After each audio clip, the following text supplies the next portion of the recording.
Morning बच्चों, कल की वीडियो में हमने एक्टिविटी 4 और 5 कंप्लीट करी थी। आज हम न्यू टॉपिक स्टार्ट करते हैं और इस चैप्टर को भी ख़त्म करेंगे। आज हम ऑब्जेक्ट्स में फ्लोट और सिंक इन वाटर। देखिए, जो ऑब्जेक्ट्स होते हैं या तो वो पानी में तैरते हैं, ऊपर फ्लोट करते हैं, या फिर वो अंदर नीचे जाके उसके बॉटम में बैठ जाते हैं, मतलब वो सिंक हो जाते हैं। ठीक है, तो इसको हम देखते हैं क्या लिखा है।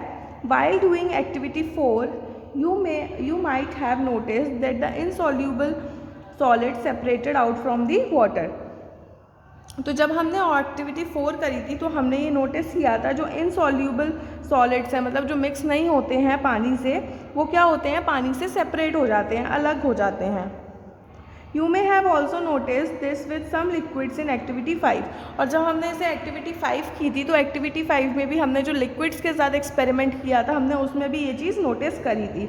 Some of these materials that do not mix with water floated to the surface of water। कुछ मटेरियल्स जो वाटर में नहीं मिक्स हुए थे, कुछ लिक्विड्स जो वाटर में नहीं मिक्स हुए थे, वो क्या कर रहे थे, ऊपर पानी के ऊपर फ्लोट कर रहे थे। ठीक है, others may have sunk to the bottom of the tumbler, right. और जो दूसरे सब्सटेंसेस थे वो क्या थे, अंदर जाके उसके संक हो गए थे, मतलब उसमें मिल गए थे।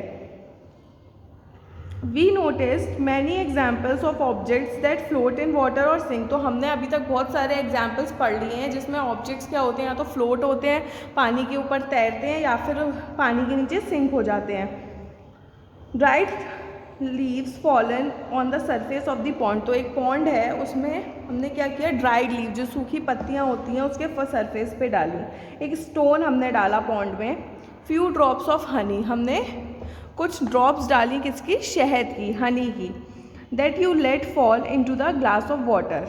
और इसको आप पानी, जो ग्लास होता है पानी का, उसमें भी आप डाल सकते हैं।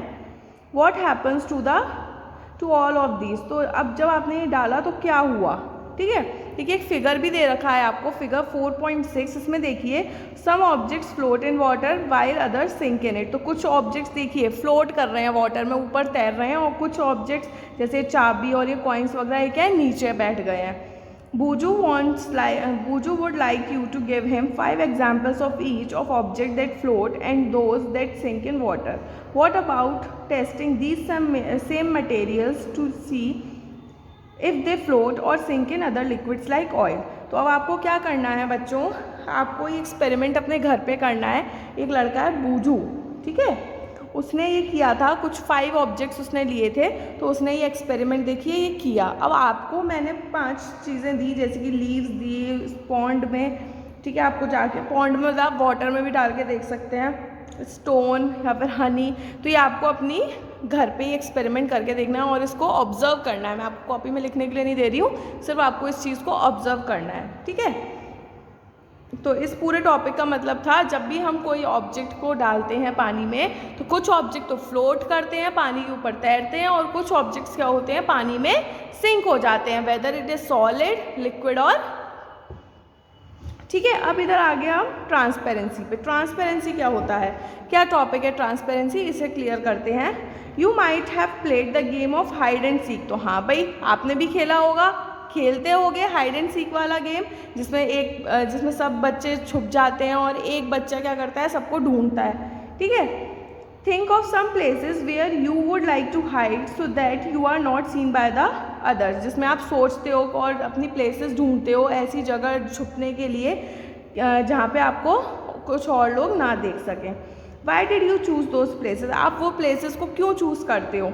Would you have tried to hide behind a glass window. क्या आपने कभी कोशिश करी है, एक ग्लास की विंडो है, कांच की विंडो है, कांच की खिड़की है, उसके पीछे छुपने की।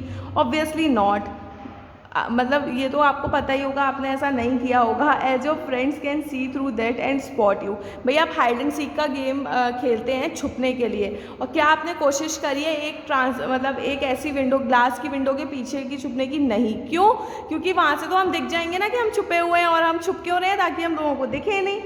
Can you see through all the materials, क्या आप हर मटेरियल के पीछे छुपोगे और आप दिखने लगोगे।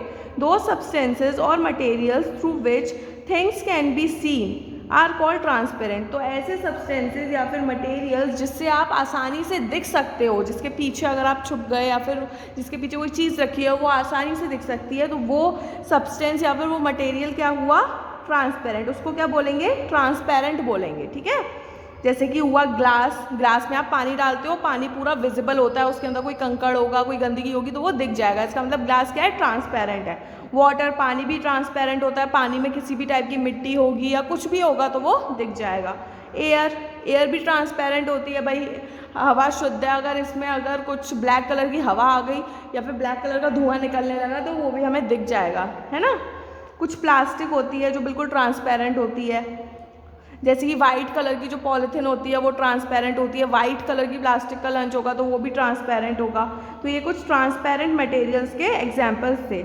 आगे देखिए, shopkeepers usually prefer to keep biscuit, sweets and other eatables in transparent containers of glasses और plastic so that buyers can easily see these items. तो आप ये फ़ोटो देखिए, जो शॉपकीपर्स होते हैं, दुकानदार होते हैं, वो अपनी दुकान पे कुछ कंटेनर्स रखते हैं, किसके, ग्लासेस के या फिर प्लास्टिक वगैरह के, जिसमें वो जो आइटम डालते हैं वो ईजिली क्या होता है, दिखने में आसानी रहती है, ठीक है। वो ट्रांसपेरेंट होता है वो मटेरियल पूरा, तो उसमें आप कुछ भी डालेंगे तो वो जो आपके पास बायर आया है, जो खरीदार आया है, उससे वो चीज़ दिख जाएगी। जैसे कि आप भी किसी शॉप पे जाते हो तो आप देखते हो कंटेनर्स हैं, कंटेनर्स में किसी में बिस्किट्स हैं, स्वीट्स हैं या फिर कुछ भी है, तो आपको टॉफ़ीज़ हैं तो आपको आसानी से दिखती है, तो आप लेने में भी आसानी होती है, अरे आपके पास ये वाली भी टॉफ़ी, आप हमें दे दो, ठीक है। क्योंकि हर चीज़ तो आपको नहीं पता है ना कि दुकान के अंदर क्या क्या चीज़ है, तो बायर्स आपको अट्रैक्ट करने के लिए ऐसे कंटेनर्स भी रखते हैं जो क्या होते हैं, ट्रांसपेरेंट होते हैं, जिससे अंदर वाली चीज़ आसानी से दिख जाएगी। ऑन द अदर हैंड, दूसरी तरफ, there are some materials through which you are not able to see, ऐसे भी मटेरियल्स होते हैं जिसके पीछे आप नहीं देख सकते। These materials are called opaque, इन मटेरियल्स को क्या बोला जाता है, ओपेक बोला जाता है, जिनके पीछे आप विजिबल नहीं होते हैं। जैसे कि वुडन बॉक्स, जो क्लोज्ड वुडन बॉक्स होता है उसके अंदर आप नहीं देख सकते, कार्डबोर्ड की जो शीट होती है उसके पीछे नहीं देख सकते, कार्टून होता है एक टाइप का, कोई मेटल का कंटेनर है, ठीक है, उसमें आप नहीं देख सकते। वुड जो लकड़ी होती है, जैसे आप लकड़ी का पेड़ है उसके पीछे जाके छुप गए तो आप नहीं दिखोगे, है ना। कार्डबोर्ड शीट है तो उसके पीछे नहीं दिखोगे। मेटल्स हैं, मेटल्स में बहुत सारे होते हैं तो उनके पीछे अगर आप छुप गए या फिर किसी चीज़ को रख दिया गया तो भी वो चीज़ विजिबल नहीं होगी। तो ये कुछ एग्जाम्पल्स थे ओपेक मटेरियल्स के, जिससे आप पीछे या फिर जिसके अंदर कोई भी चीज़ रखी होगी तो वो विजिबल नहीं होगी।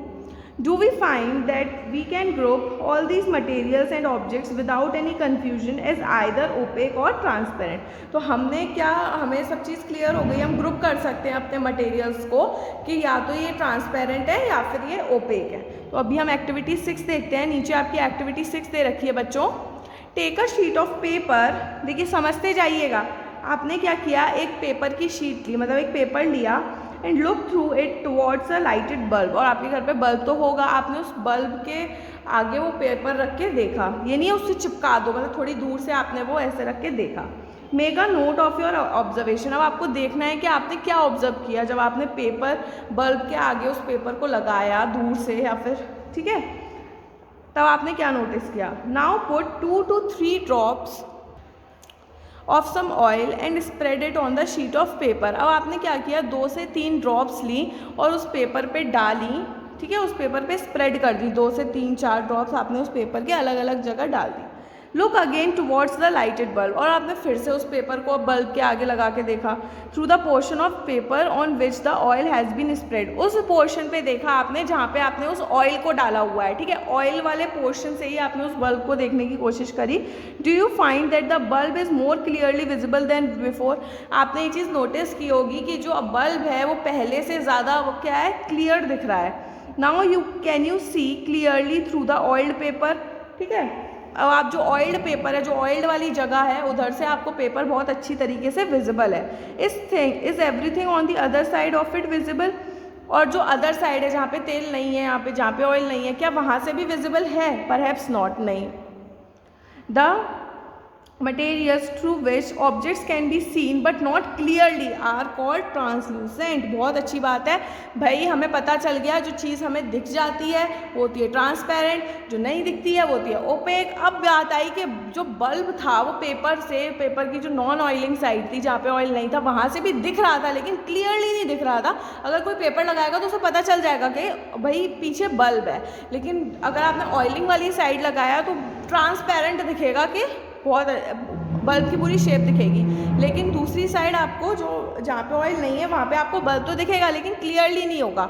इसका मतलब उस चीज़ को आप क्या बोलते हैं, ट्रांसलूसेंट। कि कोई भी मटेरियल दिख तो रहा है लेकिन वो क्लियरली नहीं दिख रहा है, that means this is translucent material. Remember the oily patch on paper when we tested food items for presence of fat। तो आपने जो फैट वाला पोर्शन पढ़ा था, फैट प्रोटीन वाला, उसमें भी आप वो ऑयली पैच को याद करिए। दैट वॉज ट्रांसलूसेंट टू, वो भी क्या था, ट्रांसलूसेंट था, मतलब धुंधला धुंधला दिख रहा था। Can you think of some more examples of translucent materials. अब आप कुछ और एग्जाम्पल सोच सकते हैं ट्रांसलूसेंट मटेरियल का। We can therefore group materials as opaque, transparent and translucent. तो हम क्या कर सकते हैं, हम ग्रुप करते हैं मटेरियल्स को भाई। अब हम क्या कर सकते हैं, हम ग्रुपिंग कर सकते हैं। ये मटेरियल्स क्या है, ओपेक हैं, ये क्या है, ट्रांसपेरेंट है, और ये क्या है, ट्रांसलूसेंट है। पहेली एक लड़की है, ठीक है। पहेली suggest covering the glass of a torch with your palm at a dark place. अब आपने क्या किया, देखिए कि ये एग्जाम्पल दे रखा है। आपने क्या किया, एक टॉर्च को पकड़ा एक डार्क प्लेस पर, ऐसा नहीं है रोशनी में, एक अंधेरे से कमरे में गए, वहाँ पे आपने एक टॉर्च पकड़ी और उसके ऊपर यहाँ पे आपने ऊपर अपना पाम रख दिया, अपनी हथेली रख दी, ठीक है। Switch on the torch. अब आपने टॉर्च को स्विच ऑन किया, उसे जलाया। And observe the other side of the palm. अब आपने अपने पाम की इस ऊपर वाली साइड को देखा। She wants to know whether the palm of your hand is opaque, transparent और ट्रांसलूसेंट। अब आप वो जानना चाहती है कि आपका जो पाम है अब वो क्या दिख रहा है, क्या वो ओपेक है, कुछ भी आपको नहीं दिख रहा है, ट्रांसपेरेंट है, सब कुछ आपको दिख रहा है कि अंदर क्या है हाथ के, या फिर ट्रांसलूसेंट है, धुंधला धुंधला दिख रहा है। तो आपको इस इमेज से पता चल रहा है कि ये क्या है, ट्रांसलूसेंट है, मतलब धुंधला धुंधला चीज़ दिख रही है, अंदर क्या है, ब्लड है। We learned that materials differ in the appearance and the way they mix in water or other liquids. They may float or sink in water or may be transparent, opaque or translucent. तो अब हमने क्या सीखा कि जो materials होते हैं जो एक दूसरे से अलग होते हैं अपीयरेंस में, दिखने में, वो क्या होते हैं, या तो हम उसे वाटर में मिक्स कर सकते हैं या फिर अदर लिक्विड्स में। अगर हम करेंगे तो या तो वो फ्लोट होंगे, ऊपर तैरेंगे, या फिर सिंक हो जाएंगे, नीचे चले जाएंगे, या फिर वो ट्रांसपेरेंट होंगे, या फिर वो ओपेक होंगे, या फिर वो ट्रांसलूसेंट होंगे। तो हमने ये चीज़ें पढ़ी अभी। Materials can be grouped on the basis of similarities और डिफरेंसेस इन देयर प्रॉपर्टीज़। अब जो मटेरियल्स हैं या तो वो आप ग्रुप कर सकते हैं उनके सिमिलैरिटीज़ के बेसिस पे, उनकी समानताओं के बेसिस पे, या फिर उनके जो डिफरेंसेस हैं उनकी प्रॉपर्टीज़ में, मतलब जो उनके में अलग अलग चीज़ें हैं, मतलब डिफ़र करती हैं, उनके बेसिस पे आप उन्हें ग्रुपिंग कर सकते हैं। Why do we need to group materials in everyday life. तो हमें क्यों ज़रूरत पड़ती है मटेरियल्स को ग्रुप करने की। In everyday life we often group materials for our convenience. तो हम अपनी जो रोज़मर्रा की ज़िंदगी होती है उसे अच्छा करने के लिए हम क्या करते हैं, मटेरियल्स को ग्रुप करते हैं अपनी कन्वीनियंस के लिए, अपनी सुविधा के लिए। At home, we usually store things in such a manner that similar objects are placed together। तो हम जो अपने घर होता है हमारा, तो हम यूजुअली चीज़ों को ऐसे रखते हैं कि एक तरह की चीज़ें एक जगह पर होंगी। Such an arrangement helps us to locate them easily। तो ऐसा अरेंजमेंट होता है जिससे हमें हर चीज़ को ढूंढना आसान हो जाता है। Similarly, a grocer usually keeps all type of biscuits at one corner of his shop। तो जो दुकानदार वगैरह होते हैं वो सब टाइप की जो बिस्किट्स होते हैं वो शॉप के एक कॉर्नर पे रखते हैं। जो सोप होते हैं, साबुन वगैरह होते हैं, वो अदर एक जगह पर, दूसरी जगह पर रखते हैं जहाँ पे सिर्फ सोप वगैरह होंगे। और जो ग्रेन्स होती हैं, पल्सेस होती हैं, दालें वगैरह होती हैं, वो अदर जगह पर होती हैं। तो अब कोई आया उनसे मांगने कि भाई मुझे ये साबुन चाहिए, तो वो साबुन वाले पोर्शन पे चले जाएंगे उनके, और वो जो भी साबुन मांगेगा उस कैटेगरी के वहाँ पे क्या है, सिर्फ साबुन ही है। तो ऐसी ग्रुपिंग क्या होगी, बहुत ज़्यादा कन्वीनियंस के लिए, सुविधा के लिए बहुत अच्छी रहती है। There is another reason why we find such grouping useful. और एक और रीज़न है हम ऐसी ग्रुपिंग हमारे लिए यूजफुल क्यों है। Dividing materials in groups make it convenient to study their properties and also observe any patterns of these properties. तो अब क्या होता है, ऐसी ग्रुपिंग करने के लिए जो हम डिवाइडिंग कर देते हैं ग्रुप्स में, हमें बहुत कन्वीनियंट रहता है उनकी प्रॉपर्टीज़ जानने के लिए, and also observe any pattern of this properties, और उनकी कोई भी पैटर्न उनके प्रॉपर्टीज़ का जानने के लिए भी हमें बहुत सुविधाजनक रहता है। We will study more about this, और इसके बारे में हम और अच्छी तरह पढ़ेंगे अपनी आने वाली आगे वाली क्लासेस में। ठीक है बच्चों, तो आज की वीडियो में मैंने इस चैप्टर को कर दिया है कंप्लीट, और आज हमने पढ़ा ट्रांसपेरेंसी में ट्रांसपेरेंट, ओपेक और ट्रांसलूसेंट के बारे में, फ्लोट और सिंक के बारे में। ठीक है, आज ये चैप्टर आपका कंप्लीट हो गया। कल मैं आपको इसके क्वेश्चन आंसर्स कराऊंगी, तब तक के लिए आपको आज इस चैप्टर की रीडिंग करनी है। बाय बाय बच्चों, कल मिलते हैं न्यू वीडियो के साथ।